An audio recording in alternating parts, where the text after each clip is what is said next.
مزدور کے لیے روزہ رکھنے کا حکم۔ کیا مزدور کے لیے روزہ معاف ہے جو بہت زیادہ کٹھن کام کرتا ہو؟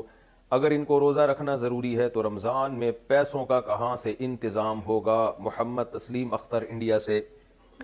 دیکھیں، رمضان تو اسلام کا ایک رکن ہے، روزہ چھوڑنے کی نہ مزدور کو اجازت ہے نہ کسی اور کو۔ اللہ نے صرف دو لوگوں کو روزہ چھوڑنے کی اجازت دی ہے، ایک مسافر کو اور ایک بیمار کو۔ اب مزدور کو چونکہ کام ہوتا ہے تو کام تو دیکھیں ہر ایک کو ہوتا ہے، کسی کو کم درجے کی محنت کرنی پڑتی ہے، کسی کو زیادہ درجے کی محنت کرنی پڑتی ہے، کوئی گرمی میں روزہ کاٹتے ہیں، کوئی سارا دن ایئر کنڈیشن میں پڑے رہتے ہیں۔ تو ان فروق کی وجہ سے، اس فرق کی وجہ سے روزے میں رخصت نہیں ہوگی۔ فمن شہید منکم الشہر فلیصم، اللہ نے فرمایا تم میں جو بھی رمضان کا مہینہ پائے گا اس پر لازم ہے کہ وہ روزہ رکھے۔ تو اس میں اللہ نے مزدوروں کو بھی خطاب کیا ہے، گڑھا کھودنے والوں کو بھی خطاب کیا ہے، جو ایئر کنڈیشن میں سارا دن گدے پہ بیٹھے رہتے ہیں ان کو بھی خطاب کیا ہے۔ اس لیے مزدور کے لیے روزہ چھوڑنا بہرحال حرام ہے، ناجائز ہے، مزدوری کی بیس پہ روزہ نہیں چھوڑ سکتا۔ رہا مسئلہ کہ بیچارہ کرے کیا، دہاڑی کا انتظام کہاں سے کرے؟ تو پہلی کوشش تو یہ کرے مزدور کہ وہ مغرب کے بعد مزدوری کرے۔ مغرب سے لے کے صبح سحری تک بہت ٹائم ہوتا ہے، میں نے دیکھا ہے کراچی میں مزدوروں کو کہ وہ کھدائی کا کام رات کے وقت میں کر رہے ہوتے ہیں، وہ ٹھیکہ ہی رات کے وقت میں لیتے ہیں، بھائی ہم رات کو کام کریں گے، دن میں نہیں کریں گے۔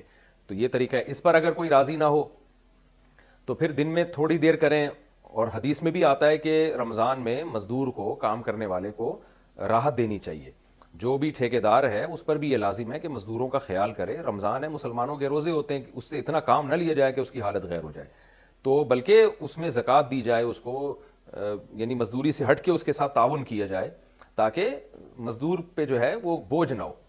تو دوسرا طریقہ میں نے بتایا کہ محنت کم کی جائے، اور پھر بھی یہ بھی ممکن نہ ہو تو پھر آخری آپشن مزدور کے پاس یہ ہے کہ روزہ وہ رکھے، چھوڑنے کی اجازت نہیں ہے، اور خدا نخواستہ اس کی حالت مزدوری کے دوران بالکل ناقابل برداشت ہو جاتی ہے، اسے یہ خطرہ ہوتا ہے کہ میں نے اگر روزہ نہیں توڑا تو میں مر سکتا ہوں، یا میں بیمار ہو سکتا ہوں، یا میں بے ہوش ہو سکتا ہوں، یا چکر آنا شروع ہو جائیں کمزوری کی وجہ سے۔ چکر آنا بھی ایک قسم بیماری ہے۔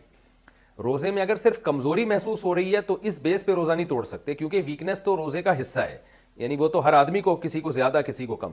لیکن اگر چکر، دماغ گھومنا شروع ہو گیا، یا ڈر ہے کہ شوگر لیول اتنا ڈاؤن ہوگا کہ یہ بے ہوش ہو سکتا ہے یا مر سکتا ہے، تو ایسی کنڈیشن اگر روزے میں مزدور کی ہو رہی ہے تو پھر اس کے لیے روزہ توڑنا جائز ہوگا۔ تو وہ روزہ رکھے ضرور، اور جب ناقابل برداشت صورتحال ہو جائے، بیماری، ناقابل برداشت کا مطلب بیمار ہونے کا خطرہ ہو یا مرنے کا خطرہ ہو، تو ایسے خطرے میں پھر اس کے لیے روزہ توڑنا جائز ہوگا۔ پھر اگلے دن دوبارہ رکھے گا، پھر اگر یہ کنڈیشن ہوتی ہے تو پھر توڑ دے، تو چھوڑے گا ایک بھی نہیں، اور کیونکہ چھوڑنے کی اللہ نے اجازت نہیں دی، توڑنے کی اجازت دی ہے۔ تو علماء جو ہے ان کو، وہ تو شرعی حدود کے اندر رہ کے ہی آپ کو گنجائش دیں گے نا۔ آج کل جو نئے نئے متجددین آ رہے ہیں، فلاسفر آ رہے ہیں، انہوں نے تو دین کا ہی بیڑا غرق کر دیا، خود سے رخصتیں دینا شروع کر دیتے ہیں۔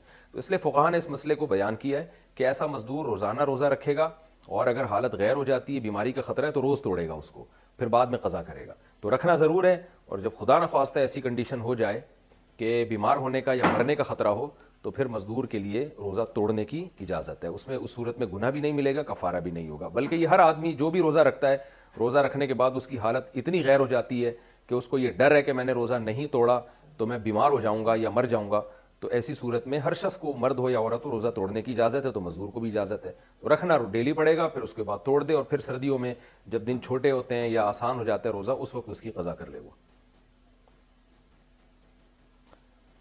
پرفیوم کا ذائقہ حلق میں محسوس ہو تو روزے کا حکم۔ ایسا پرفیوم جس کا اثر ناک اور حلق میں محسوس ہوتا ہو، اسے روزے میں استعمال کرنا کیسا ہے؟ محمد زید جدہ سے۔ جان بوجھ کر ناک میں پرفیوم ڈالنا یہ جائز نہیں ہے، اس سے روزہ ٹوٹ جائے گا۔ لیکن آپ نے پرفیوم لگایا، نیت آپ کی سونگھنے کی نہیں تھی کہ ناک کے اندر اس کے ذرات لے کے جائیں، لیکن چلے گئے، تو انشاءاللہ اس سے روزہ نہیں ٹوٹے گا آپ کا۔ یہ ایسے ہی ہے جیسے گرد و غبار میں آپ اپنے کام سے جا رہے تھے، گرد و غبار پیٹ میں چلی گئی، تو اس سے روزہ نہیں ٹوٹتا۔ تو ایسے ہی پرفیوم آپ نے لگایا اور پھر اس کا وہ خود بخود اس کے ذرات ناک میں چلے گئے تو روزہ نہیں ٹوٹتا۔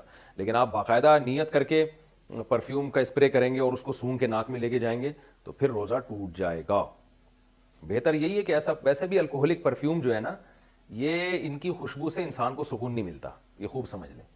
یہ وقتی ایک وہ ہوتی ہے، لیکن حقیقت یہ ہے کہ یہ، اس سے دماغ انسان کا بھاری ہوتا ہے۔ پتہ نہیں لوگ کیوں الکوہلک خوشبوئیں، جائز ہے لیکن الکوہلک خوشبوئیں جتنی بھی ہیں وہ آپ تجربہ کر کے دیکھ لیں۔ آپ نان الکوہلک خوشبوؤں کا ذرا عادت تو ڈالیں تو آپ کو پتہ چلے گا اس میں کتنا سکون ہے، کتنے دماغ معطر ہوتا ہے اس سے۔ قدرتی خوشبوئیں جتنے بھی ہیں، گلاب کی خوشبو، چنبیلی کی خوشبو، عود کی خوشبو، یہ سب نان الکوہلک ہیں. تو اللہ نے جتنی خوشبو، رات کی رانی دیکھ لیں، دن کا راجا دیکھ لیں، جو خوشبوئیں چل رہی ہیں اللہ کی طرف سے خدا نے پیدا کی ہیں، آرگینک خوشبوئیں، ان میں کہیں بھی الکوہل نہیں ہوتی. کتنی بھینی ہوتی ہیں، دماغ کتنا معطر ہو جاتا ہے ان سے. تو اس میں انگریز نے الکوہل ڈال کے اس کی وہ نیچر ہی تبدیل کر دی ہے. تو میرے سامنے تو کوئی الکوہلک خوشبو لگا کے بیٹھا ہو، میرا تو دماغ خراب ہونا شروع ہو جاتا ہے. میں کہتا ہوں پتہ نہیں لوگوں کو، خیر لوگوں کے اپنے اپنے ذوق ہوتے ہیں. تو جائز ناجائز کی میں بات نہیں کر رہا، جائز ہے، لیکن میرے مشورے پر آپ کبھی کچھ دن نان الکوہلک خوشبوئیں، جو جس کو عطر کہا جاتا ہے، وہ آپ ذرا استعمال کریں. مزہ نہ آئے پیسے واپس. عرب زیادہ تر نان الکوہلک خوشبوئیں استعمال کرتے ہیں. آپ دیکھیں سعودی عرب آپ جاتے ہیں، ایسی بھینی بھینی معطر خوشبوئیں آتی ہیں. آپ کمرے میں عود کی دھونی دیں، آپ عود کی لکڑی جلائیں، یا ایسے ہی کسی درخت کی لکڑی جلائیں، ایسا پیاری خوشبو آئے گی. اور آپ الکوہلک اسپرے کر دیں تو تھوڑا سا اچھا لگے گا، لیکن دماغ اس سے آپ کا بھاری ہونا شروع ہو جائے گا. چھینکیں آنا شروع ہو جاتی ہیں لوگوں کو، پتہ نہیں کتنے قسم کے مسائل ہوتے ہیں.